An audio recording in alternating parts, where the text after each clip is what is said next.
ఈ బులెటిన్ మీకు సమర్పిస్తున్నవారు అక్షయ jewellery, Rekha hospital ఎదురుగా, Dwaraka complex, Hanuman junction road, Nuzvid.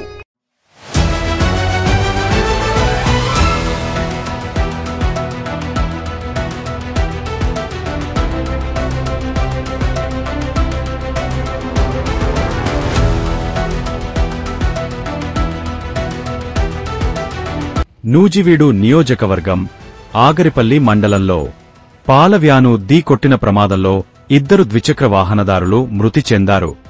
వివరాలు ఇలా ఉన్నాయి. గురువారం అర్ధరాత్రి ఆగరిపల్లి మండలం వడ్లమాను గ్రామం వద్ద చోటు చేసుకున్న ప్రమాదం.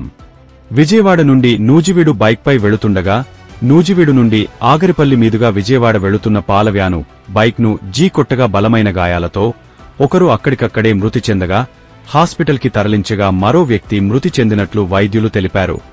చనిపోయిన వ్యక్తుల్లో ఒకరు నూజివీడుకు చెందిన దొడ్డపునేని రామకృష్ణ, వయస్సు 60 సంవత్సరాలు.